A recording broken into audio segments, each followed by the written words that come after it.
মই আহিলোঁ অলপ দেৰিকৈ আহি পালোঁ। আজিৰ যি অনুষ্ঠান আমাৰ বিহু বতৰৰ সামৰণিত বৰদৈচিলা উৎসৱ, তাৰ লগতে আমাৰ এই মহাবিদ্যালয়ৰ ছাত্ৰ ছাত্ৰীসকলৰ উপযোগীকে কেৰিয়াৰ কাউন্সিলিং বা অৰিয়েণ্টেশ্যন কাৰ্যসূচী লোৱা হৈছে। এই কাৰ্যসূচীত স্কিল ডেভেলপমেণ্ট মিছনৰ ফালৰ পৰা বিশেষজ্ঞ আহিছে আৰু ছাত্ৰসকলৰ সন্মুখত কি ধৰণৰ স্কিল ডেভেলপমেণ্টৰ পটেঞ্চিয়েলবিলাক আছে, সম্ভাৱনীয়তাবিলাক আছে, সেই সম্পৰ্কে বিশদ ব্যাখ্যা আগবঢ়াইছে। আৰু সেই সুবিধাসমূহ যদি আমাৰ এই তামোলপুৰ অঞ্চলৰ ছাত্ৰ ছাত্ৰীসকলে ল'ব পাৰে আৰু এই মহাবিদ্যালয়ে যদি এই ছাত্ৰ ছাত্ৰীসকলক চেনেলাইজ কৰি সেই বিভিন্ন স্কিলৰ ট্ৰেইনিংবিলাকত যাতে অংশগ্ৰহণ কৰাব পাৰে, তেতিয়াহ'লে তেওঁলোক লাভৱান হ'ব, মই সেইটোকে ভাবোঁ। আৰু ছাৰ, নতুন NAP কলেজৰ বা বিশেষকৈ গাঁৱলীয়া ছাত্ৰ ছাত্ৰী কেনেকৈ উপকাৰ হ'ব এনেকুৱা উৎসৱৰ জৰিয়তে? অকল ছাত্ৰ ছাত্ৰীসকল অকল শ্ৰেণীকোঠাৰ যিটো পঠন পাঠন বা টিচিং লাৰ্ণিং অকল সেইটোৱে নহয়, এই ধৰণৰ কাৰ্যসূচীৰ মাজেৰেও তেওঁলোকে বিভিন্ন কথা শিকিব পাৰে।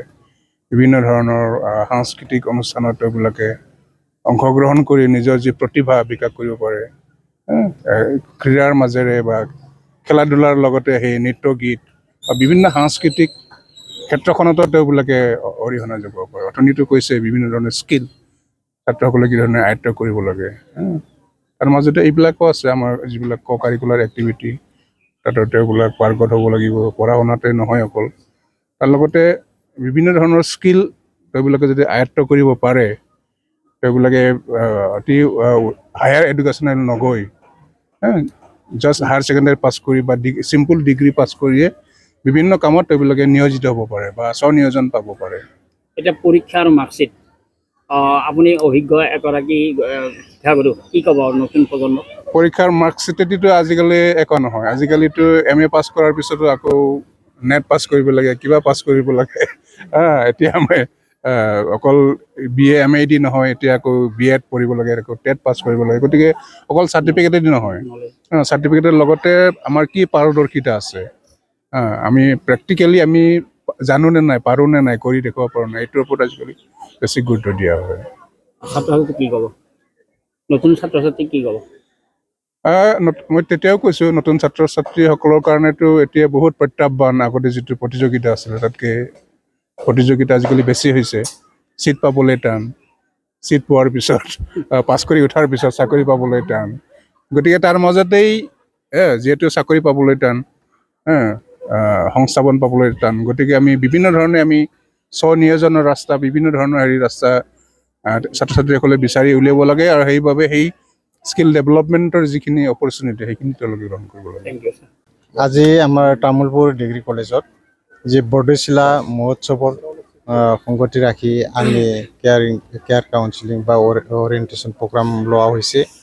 সেইটো আমি লক্ষ্য কৰিছোঁ যে ষ্টুডেণ্টৰ কাৰণে, যে ষ্টুডেণ্টে জেনেৰেল নলেজখিনি, জেনেৰেল যি চাৰ্টিফিকেট, সেইটো চাৰ্টিফিকেটৰ লগত আমি স্কিল চাৰ্টিফিকেট আমি অৰ্জন কৰাৰ কাৰণে এটা সুবিধা বনাই দিয়াৰ কাৰণে আমি এইটো প্ৰগ্ৰাম লৈছোঁ।